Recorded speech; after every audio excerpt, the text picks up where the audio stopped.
आज हम योगेंद्र रस के बारे में बात करेंगे। योगेंद्र रस का मेनली उपयोग हम लोग कमजोरी में करते हैं। वह कमजोरी चाहे नसों की हो, शारीरिक हो या फिर लंबे समय तक यदि किसी को बीमारी की वजह से कोई कमजोरी आ रही है तो उसमें किया जाता है। साथ ही हम इसका प्रयोग इसका अम्ल पित्त में करते हैं, यानी कि कोई पुरानी एसिडिटी रही हो। हिस्टीरिया में करते हैं। हिस्टीरिया एक फीमेल स्ट्रेस रिलेटेड डिसऑर्डर होता है, उसमें किया जाता है। साथ में इसका हम प्रयोग सूल में करते हैं। सूल यानी कि डिफरेंट टाइप ऑफ मसल या फिर हड्डियों के दर्द में किया जाता है। उन्माद यानी कि पागलपन के दौरे में किया जाता है। हृदय की कमजोरी यानी कि कोई भी हार्ट रिलेटेड प्रॉब्लम है तो उसमें भी कर सकते हैं। प्रमेह यानी कि डायबिटीज़ में करते हैं। ये एक प्रकार का इम्यूनिटी बूस्टर भी होता है और साथ में हमारी मेमोरी को भी बढ़ाता है, यानी कि ये स्मृतिवर्धक होता है। पैरालिसिस में भी इसका प्रयोग करते हैं, यानी कि लकवा में। और टीबी यानी कि राज्यक्षमा में भी इसका प्रयोग करते हैं। और वात पित्त जितने भी डिसऑर्डर होते हैं उसमें इसका प्रयोग किया जाता है। कई बार डॉक्टर अपने अनुभव के अनुसार इसका प्रयोग सियाटिका रोग यानी कि गृध्रशी में करते हैं। पक्षाघात यानी कि हेमीप्लेजिया में करते हैं। अर्दित यानी कि बेल्स पाल्सी या फिर फेशियल पाल्सी में करते हैं। मन्यास्तम यानी कि सर्वाइकल स्पॉन्डिलाइसिस में करते हैं।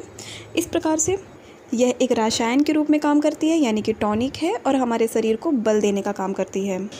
इस दवा के अंदर रस सिंदूर होता है, सुवर्ण भस्म होती है, कांत लौह भस्म होती है, अभ्रक भस्म होती है, मुक्ता भस्म होती है, वंग भस्म होता है और घृत कुमारी स्वरस होता है। ये शरीर के मांस धातु की कार्य शक्ति को बढ़ाता है। जैसा कि इसमें सुवर्ण है, अभ्रक है, रस सिंदूर है, इन तीनों का काम है कफ का शोषण करना, यानी कि कफ को कम करना। साथ ही ये हमारे हृदय यानी हमारे हार्ट और हमारे लंग्स को भी ये बल देने का काम करते हैं।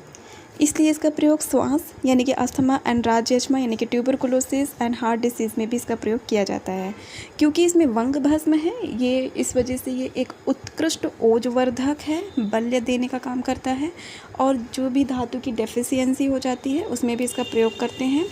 और यह हमारे यूटीआई में भी काफ़ी अच्छा रोल प्ले करता है। जैसा कि हम सब जानते हैं, वंग जो होती है ये क्लेद नाशक होती है, यानी कि जो भी वेस्ट प्रोडक्ट होते हैं टिश्यू मेटाबॉलिज्म के दौरान उसको बाहर करने का काम करती है। कई कंपनी के योगेंद्र रस आते हैं, जैसे कि बैद्यनाथ का आता है, डाबर का आता है, आत्रेय का आता है, झंडू का आता है। यह जो दवा होती है थोड़ी कॉस्टली होती है, क्योंकि इसमें गोल्ड यानी कि इसमें सुवर्ण युक्त होता है और मोती युक्त होता है, यानी कि इसमें मोती युक्त होता है। इस वजह से ये थोड़ी महंगी होती है। लगभग इसका एक टैबलेट 150 के अराउंड जाता है। इसका प्रयोग करने के दौरान डॉक्टर कुछ अनुपान बताते हैं, जैसे अगर किसी को पित्तज विकार है तो इसमें त्रिफला जल या फिर मिश्री के साथ इसका सेवन कराया जाता है। अगर हिस्टीरिया की दिक्कत है तो उसमें मिश्री या फिर मांस आदि कसाय के साथ इसका सेवन करा देते हैं। अगर कोई हार्ट प्रॉब्लम है यानी कि हृदय रोग है तो उसमें अर्जुन त्वक कसाय के साथ इसका प्रयोग कराते हैं। अगर कोई वात रोग है यानी कि उसको नर्व से रिलेटेड कोई दिक्कत है या फिर हड्डी से रिलेटेड कोई प्रॉब्लम है तो उसमें रसोन घृत और मिश्री के साथ इसका प्रयोग कराया जाता है। इस दवा के साथ और भी मेडिसिन ऐड करके दी जाती है, जैसे कई बार कुष्मांड अवलेह देते हैं, क्योंकि कुष्मांड अवलेह जो होता है ये पुरानी एसिडिटी को कम करने में हेल्प करता है और जहाँ जहाँ भी सूजन है ऐसी प्रॉब्लम को ठीक करता है, यानी कि इन्फ्लामेटरी प्रॉब्लम में भी इसका रोल है।